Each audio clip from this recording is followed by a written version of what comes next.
कहानी नीरू की है। पंजाब की नीरू की शादी दिल्ली के राहुल से होती है। दिल्ली कितना बड़ा शहर है ना, लेकिन आप लोगों का घर तो बहुत छोटा है। हमारे पंजाब में तो ये बड़े बड़े घर होते हैं कि मजा ही आ जाता है। कोई बात नहीं नीरू, मैं भी तुम्हारे लिए बहुत बड़ा मकान बनाऊंगा बहुत जल्दी। नीरू के पिता जहाँ पंजाब के जाने माने व्यापारी थे, वहीं उसका पति राहुल दिल्ली में एक सिंपल नौकरी करता था। माँ, यहाँ तो घी मक्खन इतना महंगा है कि क्या बताऊं। मैं तो तरस ही जाती हूँ घी खाने के लिए। नीरू की माँ को ये सुनकर बहुत दुख होता है। मेरी बेटी को घी नसीब नहीं हो रहा है और ये बहू यहाँ बैठकर घी में शक्कर डाल रही है। देख वनिता, मैं साफ कह रही हूँ, इस घर में जितना घी आएगा उतना ही मेरी बेटी के घर दिल्ली भी जाएगा। अरे ये क्या बात होती है माँ जी? बेटी का उतना ही करो जो अच्छा लगे। अब क्या मायके से घी और मक्खन तक की सप्लाई करोगी आप? हाँ, मेरी बेटी किसी चीज को तरसे मुझसे बर्दाश्त नहीं होता। अब क्या था, नीरू के मायके में 2 किलो घी आता तो 2 किलो दिल्ली जाता नीरू के पास। एक दिन, माँ बड़ी गर्मी पड़ती है दिल्ली में। इस घर में तो एक ही एसी है और वो भी ड्राइंग रूम में। सारा परिवार एक ही कमरे में सोता है। हाँ बेटा, वो तो हर घर की कहानी है। यहाँ भी एक ही एसी है। अरे बिल इतना आता है कि क्या बोलूं। तभी वहां राकेश आ जाता है। माँ, थोड़ी देर में यहाँ कुछ प्लम्बर आएंगे मेरे कमरे में एसी लगाने। जरा ध्यान से लगवा देना ना माँ। ओए, ऐसे कैसे तेरे कमरे में एसी लगेगा? हाँ राकेश, एक बार बात तो कर लेता। अरे पापा, वो वनिता को गर्मी में नींद नहीं आती। ड्राइंग रूम में सबके साथ सोने में वो अनकंफर्टेबल है, इसलिए। अरे पूरे परिवार के साथ वहां तेरी बहन नीरू भी तो सोती है। वो नहीं हो रही क्या अनकंफर्टेबल? समझ रहा है ना? अगर एसी लगेगा तो एक दिल्ली में तेरी बहन के कमरे में भी लगेगा, तभी तू लगा सकेगा। राकेश वनिता को सारी बात बताता है। वनिता करती भी क्या, मन मार कर बैठ जाती है। माँ, ये लोग ठीक नहीं है, क्या करूं मैं? अरे बेटी, यहाँ आ जा, तू यहाँ आकर रह ले। अरे छोड़ दे ऐसे पति को। कैसे छोड़ दूं माँ? समाज क्या कहेगा, लोग क्या कहेंगे? वैसे भी मेरा एक बेटा है मयंक। अरे हटा बेटा, तेरी उम्र ही क्या है? इतनी परेशान रहेगी तो काम कैसे चलेगा? खैर, बात आई गई हो जाती है। माँ को लगता है कि नीरू ठीक है, तो वहीं नीरू के मन में एक ही लाइन चल रही होती है, यहाँ आजा। माँ ने तो बोल ही दिया है कि यहाँ आजा। बस मयंक थोड़ा सा बड़ा हो जाए, इन गरीबों को छोड़कर मैं वापस माँ के पास ही चली जाऊंगी।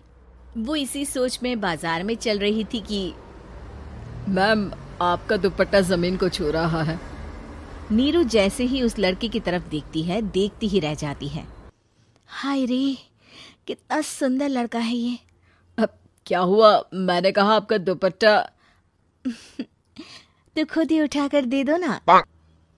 लड़का समझ जाता है कि नीरू उस पर फिदा हो चुकी है। वो उससे उसका नंबर लेकर चला जाता है। अब क्या था, नीरू और रोहित में लगातार बातें होने लगती है। मैं हरियाणा का रहने वाला हूँ, यहाँ एक बड़ी कंपनी का मैनेजर हूँ। अच्छा, और कितने बच्चे हैं तुम्हारे? बच्चे? अरे मेरी तो शादी भी नहीं हुई है। तुम बताओ, शादी करोगी? नीरू शर्मा जाती है। अब लेकिन मैं तो पहले से ही शादीशुदा हूँ। मुझे फर्क नहीं पड़ता, बस तुम शादी कर लो, भाग चलते हैं। बहुत पैसे वाला हूं मैं, हमेशा खुश रखूंगा तुम्हें। नीरू रोहित से मिलकर सारा प्लान बना लेती है और फिर एक दिन घर से भाग जाती है। दोनों शादी कर लेते हैं। शादी के बाद, क्या बात है नीरू, तुम्हें परेशान सा देखता हूँ, सब ठीक तो है ना? हाँ हाँ, सब ठीक है।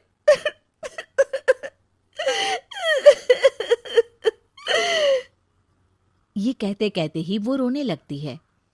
अरे क्या हो गया, रो क्यों रही हो? मैंने तुमसे एक बात छुपाई है और वही बात अब मुझे परेशान कर रही है। रोहित, मेरा एक बेटा भी है, उसका नाम मयंक है। क्या बात कर रही हो? ये तुमने मुझे पहले क्यों नहीं बताया? देखो नीरू, मेरी माँ को मैंने ये नहीं बताया है कि तुम शादीशुदा हो। बच्चा मैं मैनेज नहीं कर पाऊंगा। नीरू को समझ में नहीं आता कि वो क्या करे। तुम उस बच्चे को अपनी माँ को क्यों नहीं दे देती? नीरू चुपके से माँ को फोन करती है। माँ, क्या मयंक को तुम रख सकती हो? बेटा, मैं राकेश के साथ बात करती हूँ। आखिर घर का बेटा वही है, जो वो बोलेगा। वैसे भी बेटा, तूने जो किया है ना, उसके बाद से पूरा घर तेरी बुराई कर रहा है। मैं भी अब किसी से तेरे लिए लड़ नहीं सकती। राकेश बेटा, नीरू ने तो जो किया बहुत ही बुरा किया, लेकिन मैं सोच रही थी कि क्यों ना मयंक को हम यहाँ ले आए। तभी वनीता बोल पड़ती है। वाह जी, ऐसे कैसे यहाँ ले आए? यहाँ क्या भंडारा भरा है? और जिस बच्चे की माँ ने नहीं सोचा, उसके लिए हम क्यों सोचे?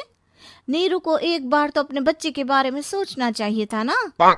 अरे लेकिन तेरे पास भी तो लड़का नहीं है ना वनीता।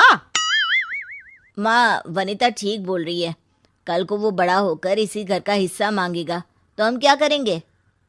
माँ कहती भी तो क्या, वो चुप रह जाती है।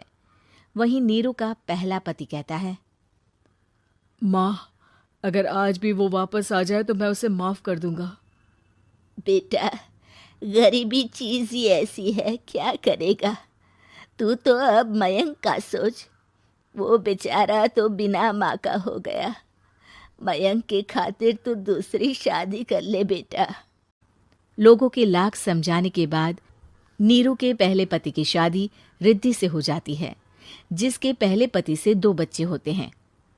देखो जी, मैंने शादी सिर्फ बच्चे के खातिर की है। मैंने भी शादी सिर्फ बच्चों के खातिर की है। वहीं नीरू के दूसरे पति के मन में ये बात घर कर जाती है कि नीरू एक मासूम बच्चे को उसके खातिर छोड़ कर आई है। अब देखो नीरू, मुझे लगता है कि जो औरत अपनी कोख का बच्चा छोड़ सकती है, वो तो कुछ भी कर सकती है। कल को तुम्हें मुझसे अच्छा कोई मिल गया तो तुम तो मुझे भी बाय बाय कर दोगी ना। नीरू को अब उसका दूसरा पति ताने देना शुरू कर देता है। तंग आकर नीरू उसके यहाँ से भागकर अपने पहले पति के पास चली जाती है। लेकिन ससुराल में क्या लेने आई है नीरू, मयंक को? नहीं नहीं सासू माँ, मुझसे गलती हो गई, मुझे माफ कर दीजिए। नीरू, अब वक्त खत्म हो गया है, मेरी शादी हो चुकी है। तो छोड़ दो ना उसे, हमारा बच्चा है। मैं आपको अपनी माँ नहीं मानता, मेरी नहीं मान तो बात अच्छी है। नीरू मयंक की बात सुनकर समझ जाती है कि उसके पास अब न आसमान रहा ना ही जमीन।